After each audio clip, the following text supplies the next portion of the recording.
Mastering English. Active and passive voice made easy.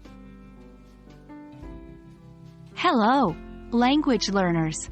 Welcome to today's exciting episode of our series, Mastering English. Today, we will be diving deep into understanding active and passive voice in English. This is a key concept that will make a significant difference in your communication skills.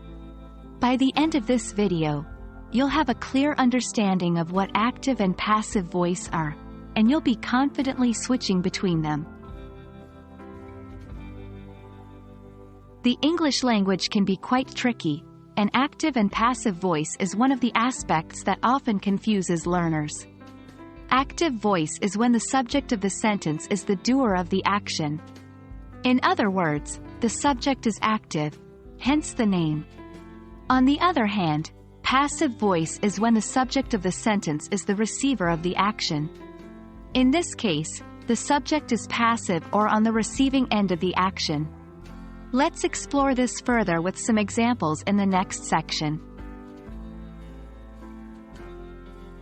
Understanding something is much easier when we can see it in action. That's why we're going to look at some examples of both active and passive voice sentences. Here are a few sentences in the active voice. John ate an apple. Sarah is writing a letter. The cat chased the mouse. Now, let's convert these active sentences to passive voice.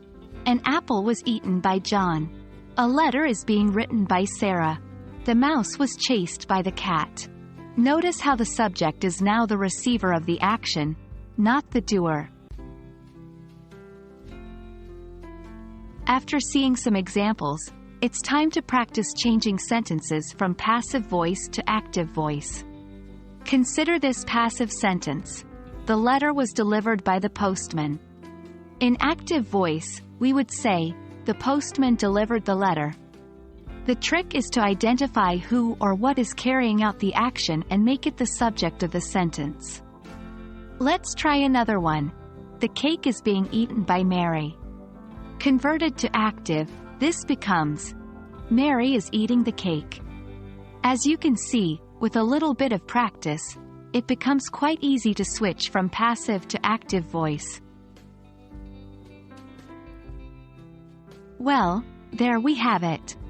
You now know the difference between active and passive voice. You've seen examples of each, and you've even practiced converting passive voice to active voice.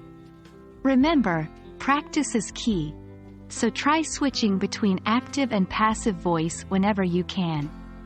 That's it for today's video, and we hope that you found it helpful.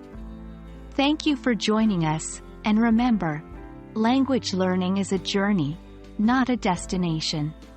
So, keep practicing and stay curious.